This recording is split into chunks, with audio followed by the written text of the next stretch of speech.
जाइए सासू जी, अवश्य जाइए, और साथ में ससुर जी को भी लेकर जाइए। हम डरते नहीं हैं। अरे रामचंद्र जी तो भोले हैं, जो रावण की लंका में 1 साल रहने के बाद भी अपनी सीता देवी का स्वीकार किए हैं। क्या वे यही चाहेंगे कि राज्य का हर आदमी वैसा ही करे जैसा उन्होंने किया है? हे भगवान! अरे पुरखों की मान मर्यादा का तनिक भी उन्हें ख्याल होता तो आज सीता देवी उनके महल में नहीं होती।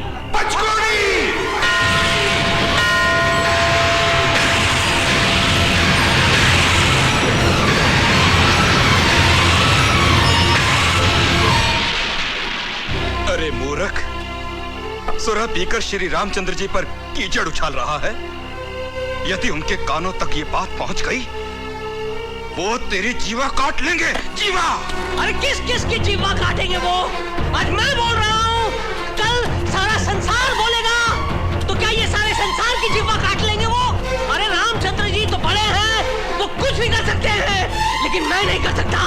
इसके साथ जीने से तो मर जाना अच्छा है। ले जाओ इसे, निकलो, निकलो यहाँ से, जाओ, जाओ यहाँ से सब लोग, जाओ, जाओ, निकलो, निकलो यहाँ से, नहीं दो, निकलो, आओ यहाँ से, जाओ, जाओ यहाँ से, जाओ। हे भगवान, इतनी कठोर बात मैं प्रभु से कैसे कहूंगा, किंतु उनकी आज्ञा है, कहना तो पड़ेगा ही। क्या सीता पर लांछन? हाँ प्रभु, अपनी पत्नी पर संदेह करके वो उसे घर से निकाल रहा था। लोगों ने उसे रोका तो कहने लगा, मैं राजा राम नहीं हूं, जिसने साल भर रावण की लंका में रहने के बाद भी सीता को अंगीकार कर लिया था। दुर्मुख, क्या ये सब तुमने अपने कानों से सुना? हाँ प्रभु, और अपनी आंखों से देखा भी है। मैंने ही नहीं, वहां उपस्थित बहुत सारे लोगों ने भी।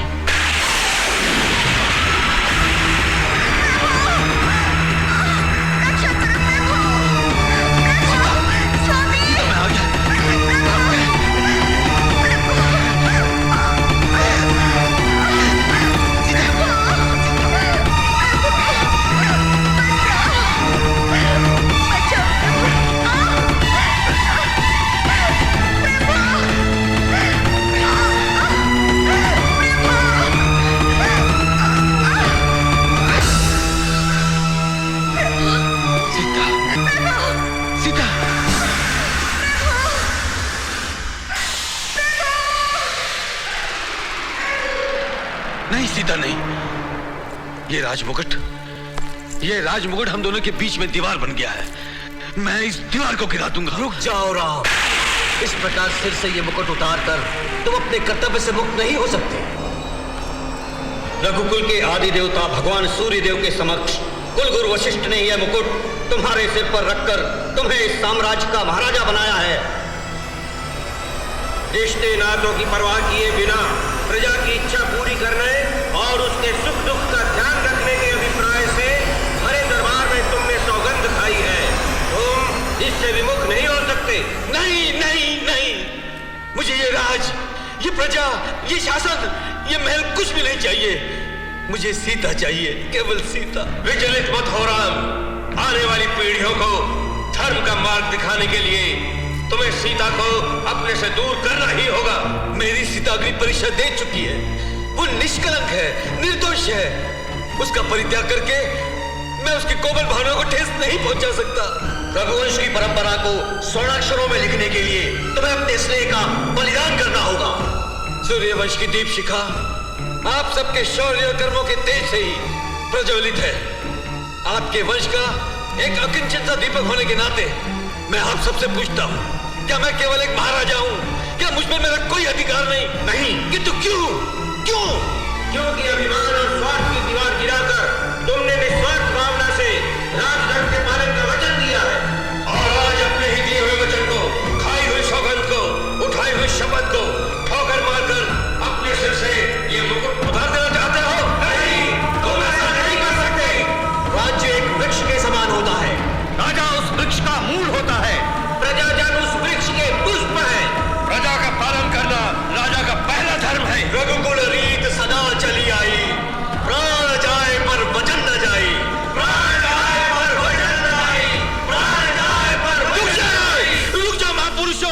मुझे मेरी सीता चाहिए, मुझे मेरी सीता चाहिए।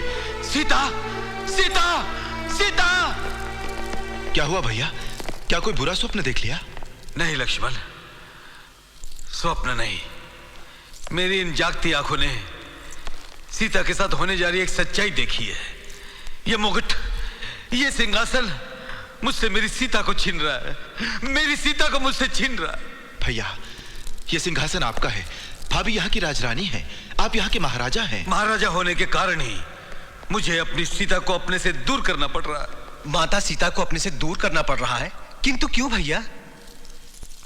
क्योंकि हमारे राज्य के एक नागरिक ने अपनी पत्नी पर संदेह करके उसे घर से निकालते हुए यह कहा कि वो राजा राम नहीं, जो साल भर रावण की लंका में रहने के बाद भी अपनी पत्नी सीता को अंगीकार कर चुका है। कौन है वो धर्मी जिसने भाभी माता पर कलंक लगाने की चेष्टा की है? बताइए भैया, कौन है वो पापी? कौन है वो जिसने रघुवंश की प्रतिष्ठा पर कीचड़ उछालने का दुस्साहस किया है? मैं उस नीच की चूहा काटकर फेंक दूंगा। नहीं लक्ष्मण, प्रजा की वाणी को क्रोध की कृपाण से दबाने की आज्ञा सूर्यवंश की परंपरा नहीं देती। और सीता मैया जैसी पवित्र पावन नारी शिरोमणि, जिसे स्वयं सृष्टि के रचयिता ब्रह्मदेव एवं समस्त देवताओं ने सती, साध्वी और पतिव्रता कहा, उसे आपको अपने से अलग करने की आज्ञा देती है? कैसी है ये वंश परंपरा? और भैया, आप ये क्यों भूलते हैं? स्वयं आपने भाभी की अपनी परीक्षा ली है। किंतु सीता की वो अग्नि परीक्षा तुमने देखी है, मैंने देखी है, वहां उपस्थित वानर सेना ने देखी है, अयोध्या की प्रजा ने तो नहीं देखी। भैया, भाभी को अपने से दूर करके क्या आप सुख से रह पाएंगे? नहीं, कभी नहीं। मैं सीता के बिना पल भर के लिए भी सुख का स्वप्न नहीं देख सकता। और मैं जानता हूं सीता भी मेरे बिना चैन से नहीं रह सकती। एक और सीता और उसका स्नेह है, तो दूसरी और ये राज सिंहासन और मेरा राज धर्म। समझ में नहीं आता मैं क्या करूं, क्या करूं। ईश्वर करे कभी किसी शत्रु को भी जीवन में ऐसी विकट समस्या का सामना न करना पड़े। यदि तुम तीनों ये नहीं चाहते कि मैं सीता का परित्याग करूं, यदि तुम तीनों को सीता का और मेरा बिछोह पसंद नहीं, तो तुम तीनों में से कोई भी इस राज सिंहासन पर बैठ जाए, यहां का राजा बन जाए और मुझे राजधर्म के इन जटिल बंधनों से मुक्त कर दे। लक्ष्मण, तुम ले लो मुझसे ये राज सिंहासन। नहीं, नहीं भैया, नहीं। भरत, तुम ले लो मुझसे ये राजमुकुट। नहीं, ये मुझसे नहीं होगा भैया। शत्रुघ्न, तुम संभाल लो राज्य की इस बागडोर को। भैया, आप चाहें तो आपके लिए हम अपनी आकांक्षाओं और अपने अधिकारों की बलि चढ़ा दें। आप कहें तो हम इसी समय अपने सिर काटकर आपके चरणों में अर्पित कर दें। किंतु इस सिंहासन पर बैठने की बात ना हम सोच सकते हैं और ना ही सुन सकते हैं। हाँ भैया, हमारी इस विवशता के लिए हमें क्षमा करें। क्षमा करें भैया, क्षमा करें। तो फिर मैं भी विवश हूं। मेरे सामने भी सीता को वन में भेजने के अतिरिक्त कोई विकल्प नहीं है।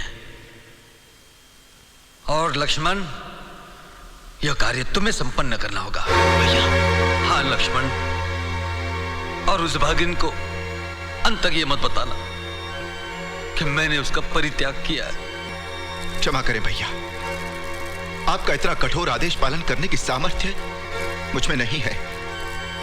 सीता भाभी के साथ इतना बड़ा अन्याय करने का साहस मैं कहां से लाऊं? क्यों? अभी तो तुमने कहा था अतिरिक्त इस सिंहासन को अपनाने के तुम मेरी हर आज्ञा का पालन करोगे। ये किस दुविधा में फंस गया मैं भैया। एक और आपका आदेश है और दूसरी ओर मेरी सीता भाभी का स्नेह। हे भगवान, मैं क्या करूं मैं? ये मेरे पिछले जन्मों के पाप हैं या मेरा कोई दुर्भाग्य? नहीं लक्ष्मण, नहीं। दुर्भाग्यग्रस्त तो अभागिनी सीता है। माता, हम केवल माता ही नहीं राघव, राजमाता भी हैं। और सीता तुम्हारी पत्नी ही नहीं, इस घराने की बहू भी है। और हम सीता को बहू से कहीं अधिक अपनी पुत्री मानती हैं। और उसी के प्रति इतना कठोर निर्णय लेने से पहले तुमने हमसे एक बार भी पूछने की आवश्यकता नहीं समझी। माँ, इसे मैं अपनी भूल स्वीकार करता हूँ। फिर भी ये कहने में मुझे बिल्कुल संकोच नहीं कि आपके सूर्यवंश की मान मर्यादा को कलंकित होने से बचाने के लिए मैंने ये निर्णय लिया है। अर्थात तुम ये कहना चाहते हो कि इतिहास के स्वर्णिम पृष्ठों पर जब सूर्यवंश की कथा लिखी जाएगी तो ये भी लिखा जाएगा कि वंश की मर्यादा बचाने के लिए एक नारी, वो भी गर्भवती, कुल के दीपक की मां बनने वाली नारी को अबला बनाकर सूर्यवंशी महाराजा ने वन में ठोकरें खाने के लिए भेज दिया। माँ, मेरे इस कठोर निर्णय का बाण स्वयं मेरे हृदय को भेद गया। वो गर्भवती कोई और नहीं, मेरी धर्म पत्नी है, मेरी अर्धांगिनी है, मेरी सीता है।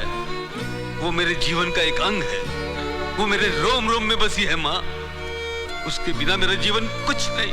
तो फिर क्यों परित्याग कर रहा है उसका?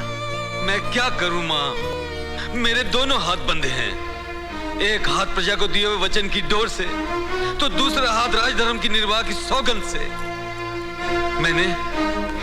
मैंने आपके इन तीनों पुत्रों से कहा कि मुझे इस राज सिंहासन से मुक्त कर दें, परंतु इन्होंने मेरी विनती, मेरे आदेश को ठुकरा दिया। आप माँ हैं, यदि आप चाहती हैं कि सीता के साथ अनर्थ ना हो तो समझाइए इन्हें, पूछिए इनसे ये मेरी बात क्यों नहीं मानते। क्या मेरे लिए इनका प्रेम, इनकी भक्ति इन्हें ऐसा करने से रोक रही है, या फिर इन्हें इस बात का भय है कि भविष्य में कहीं इन्हें भी किसी ऐसी समस्या, ऐसी सच्चाई का सामना न करना पड़ जाए। पूछिए इनसे माँ, पूछिए इनसे। मैं जानता हूं तुम में से कोई भी मेरी बात मानने को तैयार नहीं। इस संसार में केवल एक ही आत्मा है जिसने सदा सर्वदा खुशी खुशी मेरे हर आदेश का पालन किया है। वो आत्मा कोई और नहीं, सीता है, मेरी सीता। दुर्भाग्य से उस बेचारी ने मेरी पत्नी बनने का पाप किया है, इसलिए आज मैं अपने साम्राज्य की चौखट पर उसके सुख चैन की बलि चढ़ाने जा रहा हूं। नहीं राघव, इतने कठोर मत बनो। आपका कोमल हृदय राम मर चुका है माँ। इस राम के सिर पर रखे मुकुट के चमकते पत्थरों ने इसे भी पत्थर बना दिया है। इसीलिए आज ये अपने पत्थर मन से आदेश देता है, जाओ लक्ष्मण, उस अभागिन को वन में छोड़ाओ। जी करता है कि जीवन भर मैं यही रह जाऊं। भाभी, ऐसा ना कहो। ऐसा क्या हुआ लक्ष्मण, रुक क्यों गए? कहो, क्या कहना चाहते थे? कैसे कहूं भाभी, आपका वरदानों से भरा आंचल अभिशापित हो गया है। क्या अभिशापित? मेरा आंचल? लक्ष्मण, आज तुम इतने विचलित क्यों हो? क्योंकि जिस सच्चाई को मैं जानता हूं वो इतनी विषैली है कि यदि मैं अपने हृदय पर पत्थर रखकर कह भी गया तो आप उसे सुन नहीं पाएंगी। कहो लक्ष्मण, मैं सुन लूंगी। कैसे कहूं भाभी, कैसे कहूं कि भैया ने आपका परित्याग कर दिया है। नहीं, ये संभव नहीं है, ऐसा नहीं हो सकता। लक्ष्मण, लक्ष्मण, तुमने ठीक से तो सुना है ना? हाँ भाभी।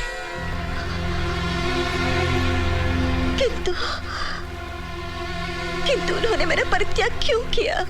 क्योंकि एक नागरिक ने उन पर यह आरोप लगाया है कि रावण के यहाँ रहने के बाद भी आपको पवित्र मानकर उन्होंने आपको स्वीकार करने की भूल की है।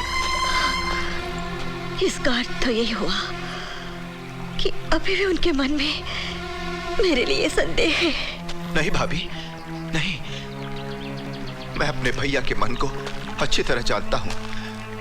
उनके मन में आपके प्रति संदेह न तब था न अब है। उन्होंने तो केवल अपने राजधर्म का पालन किया है। मैं इतने निर्दयी कैसे हो गए कि अपनी गर्भवती पत्नी का परित्याग करने से उनके वंश की कीर्ति कलंकित नहीं होगी। यदि वे रघुवंशी साम्राज्य के महाराज हैं, तो मैं भी उसे राज की राजरानी हूँ। कुल की मर्यादा को कलंकित होने से बचाना मेरा धर्म है। केवल उनका ही नहीं, मेरा भी कर्तव्य है। इस संबंध में मैं क्या कहूं भाभी? आप तो स्वयं धर्म स्वरूपिणी हैं। धर्म स्वरूप है तुम्हारे ज्येष्ठ भ्राता श्री राम, धर्म स्वरूप है रघुकुल के पूर्वज। वे धर्मात्मा है, वे धर्म के रक्षक है। मैं तो कलंकनी हूँ, न मेरे पास धर्म है न धर्म की मर्यादा। भाभी, लक्ष्मण, वनवास उन्हें हुआ था, मुझे नहीं। फिर भी मैं उनके साथ गई, पग पग पर कष्ट झेले।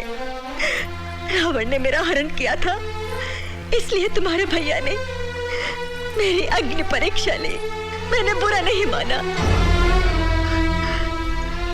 इस अवस्था में मुझे फिर से वन में भेज दिया, इसका भी मुझे दुख नहीं।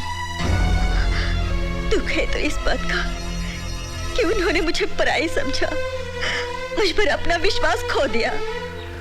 अपने मन की छोटी से छोटी बात मुझे बताने वाले मेरे प्रभु ने इतनी बड़ी बात मुझसे छुपाए। तुम सबको बताए। अगर पत्नी पर से पति का विश्वास उठ जाए तो उसके जीने का क्या लाभ है? क्या लाभ है? रुक जाइए भाभी, रुक जाइए। आपको मेरी सौगंध है। नहीं लक्ष्मण, नहीं, मुझे मत भाभी, रोको। भाभी, आपके साथ घोर अन्याय हुआ है, ये सत्य है। फिर भी आपको अपने जीवन के साथ किसी और की हत्या करने का क्या अधिकार है? आप अकेली इस वन में नहीं आई हैं। रघुवंश का भावी उत्तराधिकारी